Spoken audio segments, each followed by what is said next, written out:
Şu güne kadar duyduğunuz en garip miras neydi? Pahalı bir saat, antika eşyalar, ev, araba, arsa, hatta belki çok şanslıysanız bir yalı. Güzel birer miras olurdu değil mi? Peki babanızdan size miras olarak bir el bombası kalsa? Evet, gerçek bir el bombasından bahsediyorum. Savaşlarda kullanılan, büyük yıkımlara ve can kayıplarına sebep olan el bombasından. Gerçekten babanızdan size miras olarak bir el bombası kalsa ne yapardınız? Bu şaşırtıcı soruyu, bir el bombasıyla ne yapılırın cevabını internetin en tehlikeli forumlarından birinde aratmazdınız değil mi? Sonuç olarak size yapmanızı söyleyecekleri herhangi bir şey hayatınıza mal olabilir. Peki ya bu el bombasıyla? Onları ve hatta tüm interneti kandırmaya kalkarsanız? Hadi gelin size babasından miras kalan el bombasıyla ne yapacağını 4chan'e soran 17 yaşındaki bir çocuğun başına gelenleri anlatayım. Bu arada bu video 15.000 beğeni olduğunda yeni bir video kanalda olacak. İyi seyirler. Orta Amerika'da sıcak bir yaz sabahı Guatemala'da yaşayan ve babasını yeni kaybetmiş 17 yaşındaki Oscar Lopez Ortega vefat etmiş babasının depoda duran kutusunu karıştırmaya karar verdi. Henüz acısı tazeydi ve bu kutudan ona babasını hatırlatabilecek hatıra eşyalar veya büyük bir miras bulmayı hedefliyordu. Bir ümit ve hüzünle evin bodrumuna gitti ve kutuyu buldu. Kutuyla beraber odasına döndükten sonra bu eski tozlu kutuyu karıştırmaya başladı. Belki babasından kalma bir saat, kalem veya kolye gibi bir şey bekliyordu. Ama Oscar Lopez tüm bunları bulmayı planlarken kutudan çok daha garip, çok daha nadir bir eşya buldu. Bir el bombası. Babasının depoda sakladığı kutusundan pahalı bir saat veya altın yerine savaşlarda kullanılan, büyük yıkımlara ve kayıplara sebep olan gerçek bir el bombası çıkmıştı. Oscar birkaç saniyeliğine düşündü. 17 yaşındaki birisi bir el bombasıyla ne yapabilirdi ki? Doğru olanı yapıp onu polise teslim edebilir, onu kutuya geri koyup hiçbir şey yaşanmamış gibi davranabilir ya da eğer fazla kötü niyetli olmak isterse bununla bir yerleri havaya uçurabilirdi.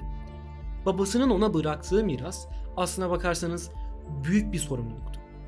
Peki Oscar bombayla ne yaptı dersiniz? Farklı bir şey düşündü. Mantıklı bir insanın asla yapmayacağı bir şey. Bu bombayla ne yapacağını internete soracaktı. Ve öyle herhangi bir siteye de değil. İnternet tarihinin en büyük ve en zararlı trollerine sebep olmuş, internetin belki de en tehlikeli forumlarından birisi olan 4chan'e. 25 Ağustos 2009 tarihinde saatler akşam 8.28'i gösterirken Oscar o günün tarihini ve saatini yazdığı elinde bombayı tuttuğu bir fotoğrafı 4chan'in B yani rastgele kategorisinde paylaştı. Ve fotoğrafı açıklama olarak benim pederin ölümünün ardından kalan şeyleri karıştırıyordum da bu yaşlı piçin bir el bombası varmış. Eski duruyor ama bence iş yapar. Siz olsanız bununla ne yapardınız yazdı. Fotoğraf 4chan'de paylaşılır paylaşılmaz anında yüzlerce yorum aldı.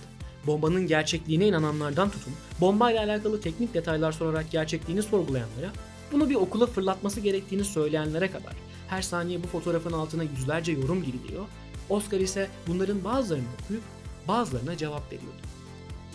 Bombanın gerçekliğini doğrulamak için bir anonim ona bombanın tabanının fotoğrafını paylaşmasını söyledi.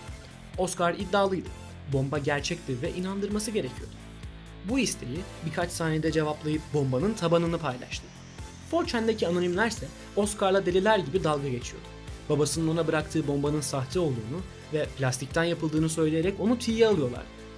Aslında bunu bilinçli yapıyorlar ve Oscar'ı kızdırıp ne kadar ileri gideceğini görmeye çalışıyorlardı. Ona eğer bomba gerçekse bir çakmak tutup fotoğrafını atmasını söylediler. Ve Oscar sinirine ve anonimlerin ona inanmamasına yenik düşüp bombaya çakmak tuttuğu bir fotoğraf paylaştı. Bomba gerçekti. Metalden yapılmıştı. Ama işler gittikçe tehlikeli bir hal alıyordu. Her ne kadar bunlar kulağa korkunç gelse de tüm bu tehlike 4chan için fazlasıyla eğlence demekti. Çünkü karşılarında resmen silahlanmış bir gerizekalı var. Bombanın gerçekliğini kanıtlamak için ona çakmak tutacak, hatta ne söylerlerse yapacak bir gerizekalı. Oscar'ın ne kadar ileri gidebileceğini denemek için ona bombanın pimini çekip tuvalete atmasını ve beklemesini söylediler. Bu uç bir fikir ama karşılarındaki kişi her kimse uçlarda yaşadığı sırf gerçekliğini kanıtlamak için bir bombaya çakmak tutmasından belliydi. Oscar gerçekten bunu yaptı. Saat tam 20.44'te bombayı tuvalete bırakırken bir fotoğraf paylaştı. Ve ondan bir daha bu gönderinin altında hiç yanıt alınamadı. Anonimler ilk defa böyle bir olayla karşılaşmıyordu. Bu sitede daha önce bir katil bile görmüşlerdi. O yüzden bu olay daha önce gördüklerine oranla bir hiç sayılırdı. basit bir troll olduğunu düşündüler. Ama yine de bazıları bunu doğrulamak için tüm dünyadaki haber kaynaklarında patlayan bir ev haberi aradılar. Ve ne yazık ki Guatemala'nın yerel haber istasyonlarından birinde patlayan bir ev ve ölen bir çocukla ilgili haber buldular. Habere göre Oscar Lopez Ortega adındaki 17 yaşındaki bir çocuk saat tam 8.45'te evinin banyosunda yaşanan bir patlama sonucu ölmüş ve evi yıkılmıştı. Bu sefer çok ileri gittiklerini düşündüler. Çünkü bir çocuğun ölümüne sebep olmuşlardı. Tüm bu olay daha sonra internette tek bir fotoğrafta toplandı ve yıllarca, günümüze kadar milyonlarca insan tarafından konuşuldu.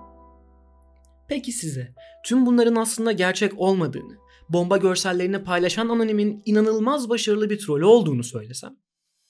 İlk olarak haberin paylaşıldığı site olan noticias.com.gt'nin arşivlerine bakalım.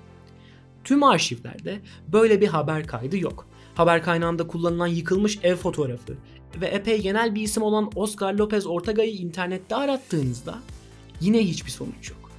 Ama bunlar olayı yalanlamak için yeterli değil. Yeterli olansa ekran görüntüsünü iyice incelemek. Eğer Oscar'ın ölümüyle ilgili olan haberi iyice incelerseniz hemen sağda gerçekçi bir haber sitesi görünümü yaratmak için koyulmuş başka bir habere denk geliyorsunuz. Ve bu haber de kaybolan ve sonrasında bulunan bir uçaktan bahsediyor.